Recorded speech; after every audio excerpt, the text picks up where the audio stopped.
Okay, so here are a few examples from homework for section 1.6 that if you got stuck on, you can kind of watch me walk through them. Hopefully this makes sense and helps out anything you might have struggled with in class. So the whole point of this is we're finding asymptotes, and we're defining limits that way as being part of asymptotes.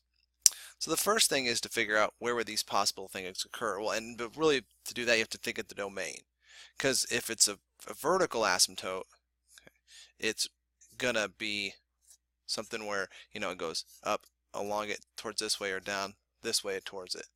And then for horizontal, it's going to go as you go towards infinity and towards negative infinity. Okay. So for this first one, let's find the domain before we do anything. Now there's two issues we have here going on this one problem. This is 22b. One is that this guy can't be 0 in the denominator, because if it is, it's something over 0. And this inside has to be greater than 0 as well, because if I have a negative in there, it would be undefined, or yeah, also undefined. So really, the whole domain is where 4 minus x squared is greater than 0. So I have to solve this. And these it is 2 plus x, 2 minus x is greater than 0. That tells us we're looking at points between negative 2 and 2. And when I plug numbers in and check around that, I get negatives out in the outside, positive in the inside. And all I do is just pick numbers like left to negative 2 and did it in my head real quick. And this ends up becoming um, negative times a positive, so it's negative. This becomes positive times a positive, which makes it positive, and this becomes positive times a negative, which makes it negative. So I know then my domain for this function is that x has got to be between negative 2, negative 2 and 2. So what that also means is there are no horizontal asymptotes, because I can't limit out towards infinity and negative infinity. So there's not a whole lot to do. All I really have to do is check to see, do I have vertical asymptotes? And the tricky thing about that is I'm continuous between negative 2 and 2 except for those two values. So what I actually have to do is I have to do the limit as x approaches 2 from the left of x over square root of 4 minus x squared. And the limit, oops, out of space here, as x approaches negative 2 from the right, actually, for x over square root of 4 minus x squared. Now, on the top, this is continuous, so really when I'm going towards 2 from the left, it's just 2. Okay.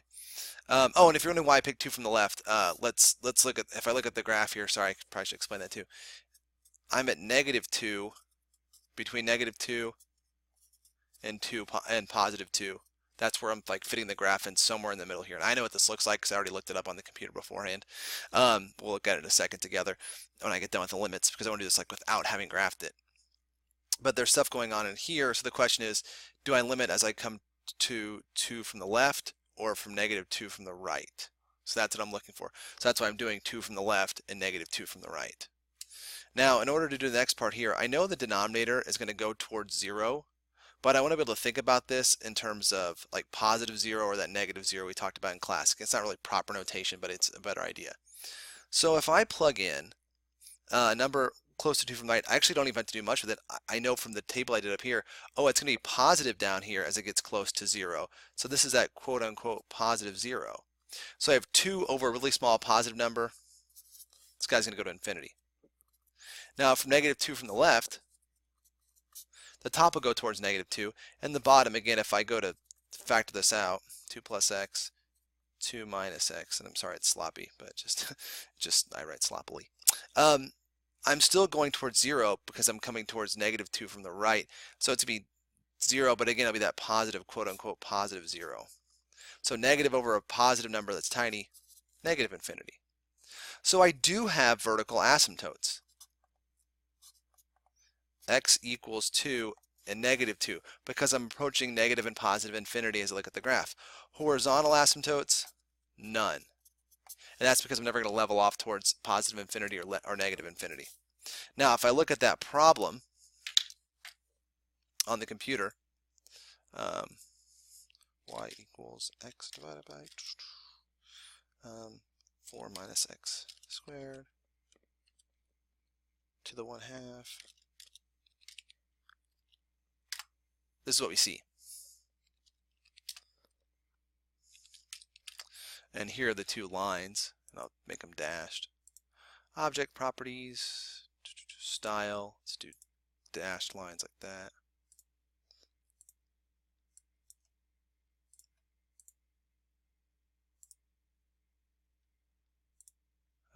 Style. Okay, so you can see the graph goes up towards positive infinity, coming in from the left towards positive 2, coming to from the right for negative 2. It goes towards negative infinity, and again they have these two vertical asymptotes that cover it in there. And it doesn't have a horizontal asymptote anywhere because of the fact that it doesn't exist enough to go towards positive infinity or negative infinity. All right, next example I want to take a look at is number 24.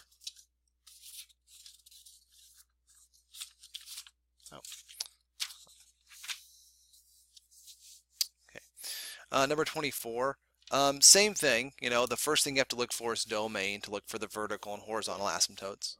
The domain, let x squared plus x minus 2 equals 0.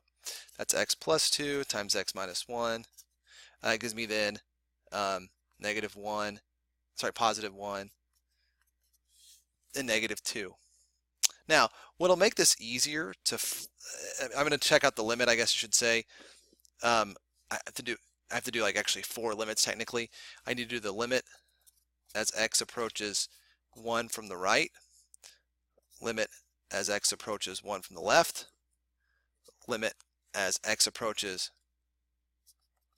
negative 2 from the right, and limit as x approaches negative 2 from the left. I need to do those 4 limits to figure out if I have anything going towards infinity, like infinity from the right or left, or negative infinity or something like that. But what'll make this easier is, again, I know that this guy's going to be approaching 0 on the bottom for all 4 of those values. So the question really is this a positive or negative 0 we're approaching? So at negative 2 and positive 1, those are our zeros that we're approaching. So the question is, from the left and right, is it positive or negative? So again, pick a number left of negative 2. Like negative 5, that's going to be negative times negative, positive. Between negative 2 and 1, like a number like 0, it's positive times negative, it's negative. Number right of 1, number like 7, positive and positive, product is positive. So I know from the left and right, even though these are approaching 0, this is approaching 0, it's a positive 0, this is a negative 0, negative 0, positive 0, coming at those directions. So this is from the right, from the left, from the right, from the left. Now on the top then, I can really just kind of plug those numbers in. So 1 minus 1, oh, this has a little twist to it that we have to discuss. I didn't catch this until just now. I should pay attention to the problem more. On the top, I have 1 minus x. That guy is the same thing as negative x plus 1, which if I take out the negative, that gives us x minus 1. That's going to cancel with that actually. Very interesting. I didn't catch that. So hopefully you did if you're coming to check your work. So really what that means is at 1, I don't have to check out anything on this graph because this is actually not what we're going to see. That's what we'd see in the denominator, but I don't have to worry about it because this is a point discontinuity. And the reason I know that's a point discontinuity is because it cancels off. What I'm really looking at then is really negative 1 over x plus 2. And so what I have to really look for is not these two values, but from the left and right of negative 2. Okay, wow. So we have negative 1 over x plus 2. Well, if I take a number close to negative 2 from the right, that means I'm actually talking about a little bigger than negative 2. I'm going to have negative 1 plus negative like 1.999. Oh, that's going to be negative 1 over positive 0. We're going to see us going towards negative infinity. This guy here, when it's negative 1 over x plus 2, that's going to be a little bit under 2, or a little bit over negative 2, or a little bit to the left of it, so like negative 2.1. So we get negative 1 over negative 0, quote unquote. That'll go towards positive infinity. Okay. Now the last thing I do, so what that means is I have a vertical asymptote at x equals negative 2. Now if I had checked these, okay, if I checked these, I have negative 1 over x plus 2, negative 1 over x plus 2 is what I'm really looking for because this guy's going to give me undefined. Negative 1 over really 3 is going to be negative 1/3. Negative 1 over again 3 will be negative 1/3. So this side also know that, oh wait, this isn't a vertical asymptote. It's just a point discontinuity because they both have a limit they approach of negative 1/3. Okay. Now the last thing I have to look at is what happens as x approaches positive infinity and what happens as x approaches negative infinity. Now the reason I don't have to, I actually have to check it this time versus the last problem is that I'm actually going to be able to include infinity as part of my domain. The last one I couldn't. So 1 minus x over x squared plus x minus 2. Well, we talked about this in class that, oh, since it's polynomial and the powers on the top and the bottom, and this guy's got a less degree than this one, I'm going to go towards 0. Same thing for this. So we have a horizontal asymptote of x equals 0. Okay. So let's take a look at this graph then and see how that all kind of shakes out. So we have 1 minus x, 1 minus x divided by x squared plus x minus 2. And as you can see, when I get rid of this guy here because he's not there, the graph has that from the left, okay, from the left, okay, it goes towards positive infinity. From the right, it goes towards negative infinity. Okay, from the left, positive infinity, right, negative infinity. As we go towards positive infinity, it goes to 0. So we go towards negative infinity, it goes to 0. So I have my horizontal asymptote of y equals 0. And I don't have at positive 1 an asymptote like we thought we would because it's just a point discontinuity. And over here, it'll tell me when I try to do f of 1, it'll say undefined. F of 1. It's undefined. It tried to plot the point, but it couldn't. Okay. So yeah, that's what ended up happening to this graph here. Okay. Now the last thing I want to look at, and I forgot to print this one off, is number, let's go here, number 30. Okay. Y equals x squared plus 1 over x minus 2. Okay. The directions say determine all vertical and slant asymptotes. So this one here is not going to have a horizontal asymptote. Okay, it'll go towards positive and negative infinity when I try to level it off. Now its vertical asymptote will be something like x equals 2 because of the fact that that's where this is 0 on the denominator. So I got to check the limit as x approaches 2 from the right and the limit as x approaches 2 from the left of x squared plus 1 over x minus 2. X squared plus 1 over x minus 2. Again, when I plug in 2 for the top, I'm going to get like 5 for both of them because again, it's continuous and it'll approach 5 from both sides. But here, when I go a little bit bigger than 2, I'm going to have positive 0, which means we're going to go towards positive infinity. On this one here, I'm going to have just a little bit under 2, so it'll be negative 0, quote unquote negative 0. So I'll go towards negative infinity. So yes, vertical asymptote, x equals 2.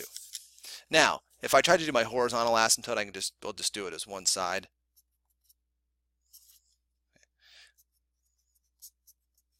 We can look at the powers and compare that real quick and say, oh, the power on top's bigger, so it's going to grow faster. Or if we divide everything by x, which is our trick, we get limit as x approaches infinity of x plus 1 over x over 1 minus 2 over x. So that's going to give me infinity plus 0 over 1 minus 0, which is infinity over 1, which is infinity. Same thing happens with negative infinity, and what happens is it goes downward. So there are no horizontal asymptotes because it never levels off. So it means there's a slant asymptote, which in order to figure out what that equation is, I have to do long division.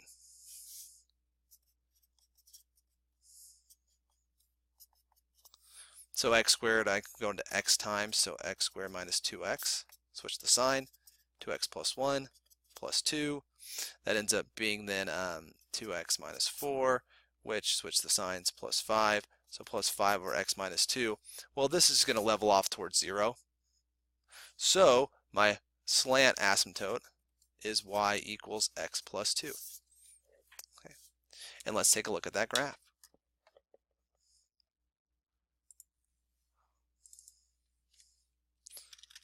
X squared plus 1 divided by x minus 2.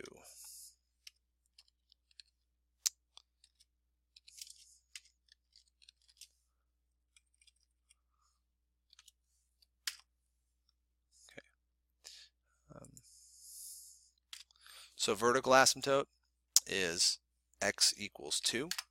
There. Slant asymptote, y equals x plus 2. And if I zoom out of the graph, you can see that it's following that slant asymptote and following the vertical asymptote. Okay. So the key to this section really is the fact that you found asymptotes before. You did this all in Algebra 1 and Algebra 2 and pre-calculus, but we always had to kind of talk around them and how they worked. Now we have really a formal process to find any kind of asymptote using limits. So if that doesn't make sense, come on in. I'll walk you through and help you out. But otherwise, yeah, good luck.